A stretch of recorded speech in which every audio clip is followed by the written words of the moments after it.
Pada tanggal 9 April 1940, Norwegia diduduki oleh Nazi Jerman dan semua mesin perang Jerman dikirim ke utara Norwegia, sehingga konvoi sekutu mengalami kerugian besar. Kemudian pada tahun 1943, di Skotlandia, tentara Norwegia dilatih oleh Angkatan Bersenjata Inggris untuk melakukan misi sabotase di Norwegia. Misi ini dinamakan Operation Martin Red, yang dimulai pada tanggal 24 Maret. Terdapat 12 pejuang perlawanan Norwegia yang masuk ke wilayah Norwegia dengan misi untuk menyabotase lapangan udara dan fasilitas Jerman.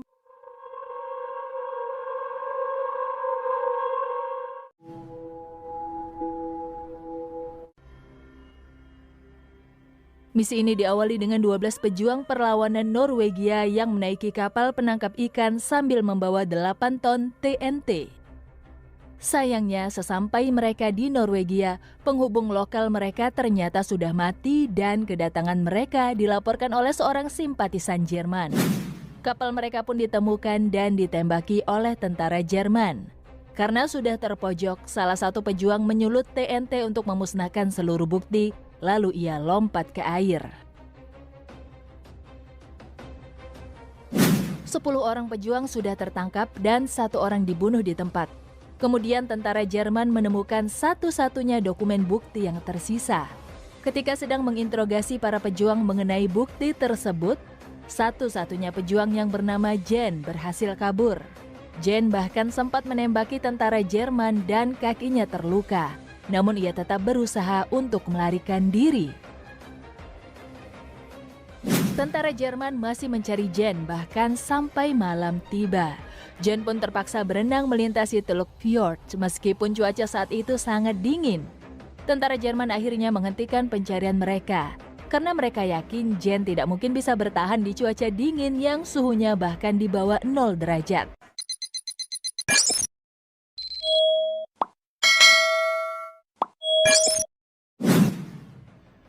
Tentara Jerman mengidentifikasi 11 pejuang yang sudah tertangkap. Kepala Gestapo bernama Kurt Steig kecewa karena seharusnya ada 12 orang yang ditangkap. Salah seorang bawahannya bernama Walter Wenders meyakini Kurt bahwa mereka sudah mencari Jen dan Jen pasti sudah mati. Sebaliknya, Kurt yakin bahwa ada kemungkinan Jen masih hidup dan ia memerintahkan Wenders untuk tetap mencari Jen khususnya di rumah-rumah penduduk dan ahli medis. Karena selama penugasan Kurt, tidak ada orang yang pernah melarikan diri darinya. Meskipun Wenders tetap bersikeras bahwa Jen sudah mati, ternyata Jen memang masih hidup. Beruntungnya Jen ditolong oleh penduduk lokal yang sedang menaiki perahu. Jen berhasil menghangatkan diri dan mendapatkan pengobatan serta beberapa pakaian. Keesokan harinya, Jen diantarkan ke rumah salah seorang dokter dengan tujuan untuk mengobati kakinya. Namun dokter tersebut sedang tidak ada di rumah dan hanya ada istrinya saja yang seorang bidan. Akhirnya Jen diberikan pengobatan seadanya oleh bidan tersebut dan Jen disarankan untuk pergi menemui kenalannya yang memiliki putri kecil bernama Margaret. Tak lama kemudian, tentara Jerman datang mencari Jen. Untungnya Jen sudah berhasil kabur. Di sisi lain, satu persatu pejuang yang tertangkap sedang disiksa agar mereka memberikan informasi mengenai Jen dan Kurt yang mendapatkan informasi dari dokumen yang tersisa mengenai Operation Martin Red pun berhasil menangkap 2 orang penghubung lainnya. Kurt tetap bersikukuh bahwa Jen masih hidup karena menurutnya manusia bisa bertahan di air dingin selama 20 menit. Demi membuktikan pernyataannya tersebut, ia turun langsung ke air dingin sambil memegang stopwatch. Namun pada akhirnya ia menyerah bahkan kurang dari 5 menit. Sementara itu, Jen yang sudah berjalan jauh akhirnya tiba di Karanes. Ia tiba di rumah orang tua Margaret dan kakinya lekas diobati oleh ibunya Margaret yang merupakan seorang perawat. Sambil diobati, Jen berbincang dengan Margaret, di mana ia mengatakan bahwa ia adalah seorang petugas yang bertugas membuat instrumen yang digunakan untuk menggambar peta. Ia juga memberitahu Margaret negara-negara mana yang pernah ia kunjungi, di mana Margaret memiliki ketertarikan terhadap geografi. Malam harinya, Jen diberitahu bahwa Jerman menemukan sejumlah besar dokumen-dokumen rahasia dan fakta bahwa teman-temannya sedang disiksa serta akan dieksekusi malam itu karena tidak mau buka mulut. Mendengar hal tersebut, Jen sangat terpukul dan menangis. Hanya Margaret yang berusaha menghiburnya. Dan Jen pun memutuskan untuk pergi ke Swedia. Karena ia tidak bisa terus-terusan bersembunyi jika ia ingin menyelamatkan negaranya. Alasan Jen pergi ke Swedia adalah karena Swedia merupakan negara netral, sehingga Jen bisa aman di sana. Keesokan harinya, Jen memulai perjalanannya ke Swedia dengan membawa peta yang digambar oleh Margaret. Ia merobek dan membuang ke air bagian kertas yang berisi tulisan nama Margaret, dengan tujuan supaya Margaret tetap selamat.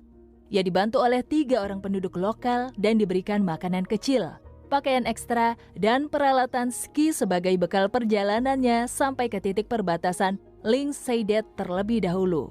Penduduk yang membantunya juga memberitahukan rute aman agar Jen bisa sampai di Lyngseidet dengan selamat. Ketiga orang ini sangat mendukung Jen. Bahkan salah satu penduduk yang berbadan besar bersedia mengangkat Jen untuk menyeberangi perairan agar tubuh Jen tetap kering. Selain itu, ia menyuruh Jen untuk berhati-hati terhadap Kurt karena tidak ada yang bisa melarikan diri darinya hingga sekarang. Benar saja, Kurt masih meyakini bahwa Jen masih hidup. Ia mengirimkan laporan ke kepala SS dan pemerintah Jerman bahwa terdapat 12 orang pejuang perlawanan Norwegia yang terlibat dalam Operation Martin Red, di mana 1 orang mati di tempat, 11 orang sudah dieksekusi, dan orang ke-12 masih menjadi buronan. Kurt pribadi menjadikan Jen sebagai prioritasnya untuk ditangkap. Hari ke-7, semenjak Jen melarikan diri, tepatnya tanggal 5 April di Lyngseidet. Jen mengendarai peralatan ski menyusuri rute aman yang sudah direncanakan.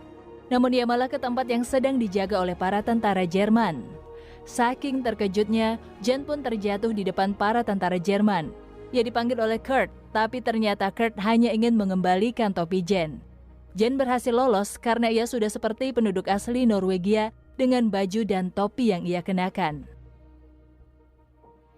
Tak berapa lama kemudian, Kurt baru sadar bahwa Jen adalah orang ke-12 yang ia cari. Jen juga sadar bahwa ia sudah ketahuan, sehingga ia mempercepat jalannya untuk menghindari tembakan pesawat Jerman yang mengejarnya. Tiba-tiba, terdapat longsor salju yang menyapu habis Jen. Jen terluka parah dan ia terkubur salju akibat longsor tersebut. Namun berkat itu, ia lagi-lagi berhasil lolos dari kejaran tentara Jerman. Meskipun begitu, pilot pesawat Jerman berpendapat bahwa Jen bisa saja masih hidup, dan Jen mungkin akan melewati 3 jalan turun dari gunung. Mendengar itu, Kurt menjadi marah dan memerintahkan pasukannya untuk kembali mencari Jen. Jen yang memang masih selamat bersusah payah melanjutkan perjalanan dengan luka di tubuh dan matanya yang sangat parah, ditambah halusinasi sepanjang jalan. Ketika tubuhnya sudah semakin lemah, ia tiba di peternakan Gronvoll dan menerobos salah satu rumah di sana tepat setelah tentara Jerman pergi. Kemudian ia jatuh pingsan. Jen akhirnya dibantu oleh penduduk di sana yang bernama Marius dan Gudrun. Selama berhari-hari, Marius dan Gudrun merawat Jen di sebuah gudang peternakan. Di hari ke-14, Jen akhirnya siuman dan ia berkenalan dengan Gudrun yang merawatnya. Gudrun menceritakan bahwa Jen sering berbicara ketika tidur, yang tak lain tak bukan adalah karena Jen sering memimpikan teman-temannya, ke-11 pejuang lain yang sudah meninggal. Di tengah perbincangan mereka, Kurt dan beberapa pasukannya tiba-tiba datang kembali. Kurt ingin memeriksa gudang peternakan tempat Jen dirawat, yang sebelumnya tidak sempat mereka periksa. Kurt memeriksa gudang tersebut. Jen bersembunyi sambil memegang pistolnya. Tidak sempat memeriksa lebih lanjut, lencana Kurt terjatuh, dan ia lebih memilih untuk mengambil lencana itu. Setelah tentara Jerman pergi, Marius dan Gudrun memutuskan untuk memindahkan Jen yang masih terluka karena tempat itu sudah tidak aman. Mereka dibantu oleh sekelompok orang lainnya untuk membawa Jen ke suatu gubuk di wilayah terpencil menggunakan perahu. Di sana, Marius meninggalkan Jen perbekalan agar ia bisa bertahan hidup seorang diri di gubuk tersebut. Jen menyebutkan bahwa gubuk itu seperti Hotel Savoy, bahkan lebih baik daripada Hotel Savoy yang merupakan hotel terbaik di London. Sebelum pergi, Marius berjanji bahwa ia akan mencari cara untuk membantu Jen. Jen menghabiskan hari-hari yang penuh nelangsa di gubuk itu seorang diri. Mimpi buruk menghantuinya setiap hari dan luka kakinya sudah terinfeksi. Dengan menahan rasa sakit yang luar biasa, Jen memotong jari kakinya sendiri dengan pisau agar infeksi kakinya tidak menyebar. Setelah itu, ia menyelipkan potongan jarinya di dinding. Marius bersama ketiga rekannya kembali di hari ke-12. Jen bersembunyi di Hotel Savoy-nya dan sudah 26 hari semenjak Jen menjadi buronan. Marius menyampaikan berita baik bahwa ia sudah menemukan cara untuk membawa Jen ke Swedia. Mereka menyiapkan semacam tandu untuk membawa Jen ke perbatasan. Sebelum pergi, Marius memeriksa Hotel Savoy sekali lagi untuk memastikan tidak ada jejak Jen yang tersisa. Marius dan ketiga rekannya sekuat tenaga menarik tandu berisi Jen untuk menaiki gunung bersalju. Mereka meninggalkan Jen di titik temu, yaitu di dataran tinggi dekat batu besar. Karena Jen masih harus menunggu orang-orang dari Mandalen yang nantinya akan menjemputnya. Sementara Marius dan rekan-rekannya harus segera kembali sebelum tentara Jerman mencari mereka. Marius tidak lupa mengingatkan Jen untuk mengucapkan kode "Hello Gentleman" untuk memastikan bahwa orang yang datang nantinya adalah orang yang akan menyelamatkannya. 4 hari berlalu, Marius dan Gudrun yakin bahwa Jen sudah selamat di Swedia. Akan tetapi, tiba-tiba seorang pria datang ke peternakan mereka dan mengatakan bahwa ia tidak menemukan Jen. Pria tersebut bernama Nigo yang seharusnya menyelamatkan Jen ke Swedia. Ternyata Nigo salah tempat, sehingga Marius bergegas kembali ke tempat ia meninggalkan Jen untuk menandai tempat tersebut. Setibanya Marius di batu besar tempat Jen berada, Jen sudah terkubur oleh tumpukan salju dan tidak sadarkan diri. Marius mengucapkan kode mereka, yaitu "Hello Gentleman", tapi tidak ada jawaban. Marius yang mengira Jen sudah mati, menangis dan menyalahkan dirinya sendiri karena sudah meninggalkan Jen di sana. Ketika Agnes mengintip ke dalam lubang tempat Jen berada, ketika itulah Jen membuka matanya.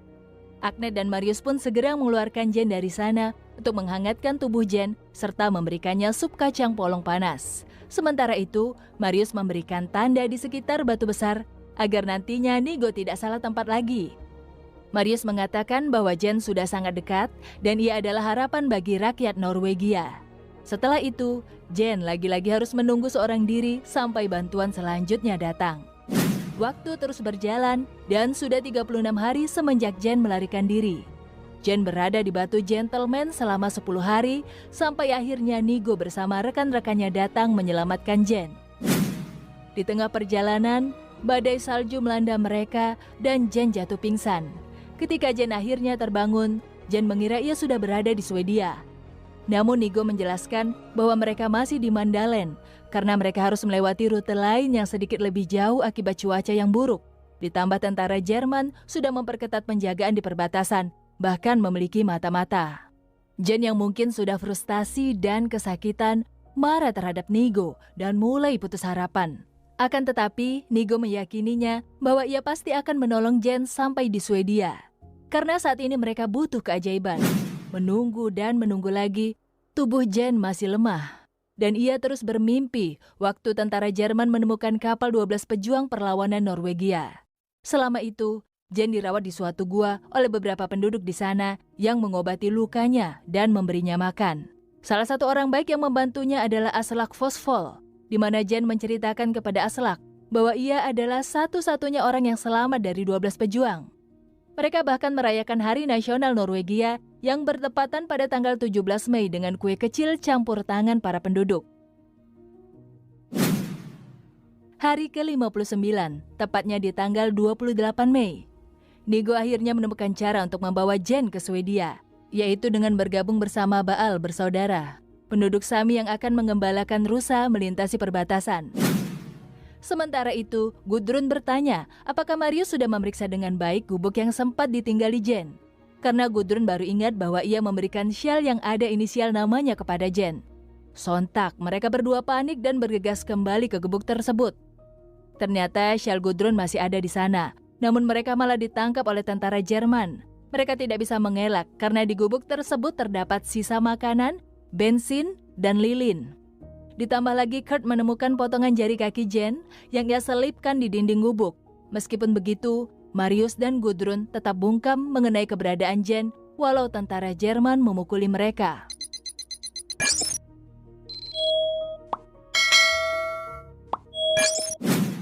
Di tempat lain, Jen menyusuri jalanan bersalju menggunakan seluncur yang ditarik seekor rusa terkuat. Karena ada ratusan rusa yang berlari, penjaga perbatasan tidak sadar akan keberadaan Jen. Namun, kesialan tidak kunjung usai meninggalkan Jen. Ketika tali yang mengikat seluncurnya putus, ia pun terjatuh terguling dan ditemukan oleh para penjaga di perbatasan. Sekuat tenaga, Jen menyeret seluncurnya sampai jatuh ke jurang di balik batu besar. Sudah diambang keputusasaan, Jen mengeluarkan pistolnya dan berniat untuk bunuh diri. Tiba-tiba, ia dikejutkan oleh seekor rusa yang tadi membawanya, kembali untuk menjemput Jen. Melihat rusa tersebut, Jen mengurungkan niatnya untuk bunuh diri dan kembali mengikat tali seluncurnya. Rusa tersebut kembali berlari membawa Jen. Malah larinya semakin cepat karena tembakan bertubi-tubi yang dilayangkan oleh penjaga perbatasan. Jen akhirnya berhasil melewati perbatasan. Ia berteriak dan tersenyum karena perjuangannya selama ini membuahkan hasil.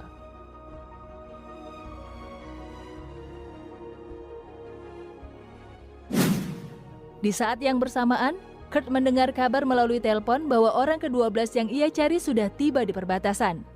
Ia terdiam dengan wajah kecewa setelah menyadari kekalahannya. Sementara Marius dan Gudrun, yang wajahnya sudah babak belur, tersenyum puas sekaligus haru karena mengetahui bahwa Jen sudah tiba di tempat yang aman. Jen diselamatkan di perbatasan, namun nampaknya ia mengalami trauma berat karena ia masih membatu sambil memegang erat tali selancarnya. Setelah ia melepaskan genggamannya, Jen tersenyum lega sambil menatap rusa yang sudah berjasa menyelamatkan nyawanya. Perjalanan Jen yang penuh penderitaan selama 63 hari akhirnya selesai. 3 bulan setelahnya, Jen memberikan laporan perjalanannya selama melakukan misi Martin Red kepada perwakilan Inggris. Di akhir film terdapat keterangan bahwa Jen Baalsrud melanjutkan hidupnya dengan melatih prajurit-prajurit baru sampai Norwegia bebas dari Jerman. Perang tersebut akhirnya berakhir pada tanggal 8 Mei 1945. Sementara Kurt Steig dieksekusi mati atas kejahatan perang di tahun 1947. Marius menikah dengan Agnet dan membesarkan 5 orang anak di peternakan Gronvoll, serta Gudrun juga menikah 20 tahun kemudian. Jen mendapat medali St. Olaf dan ditunjuk menjadi kesatria terhormat oleh Imperium Britania atas jasanya. Jen sendiri tidak pernah menganggap dirinya sebagai pahlawan. Ia percaya bahwa pahlawan sesungguhnya adalah orang-orang yang sudah membantunya untuk hidup. Jen meninggal pada tahun 1988. Atas keinginannya, ia dimakamkan di Mandalen di antara mereka yang sudah membantunya.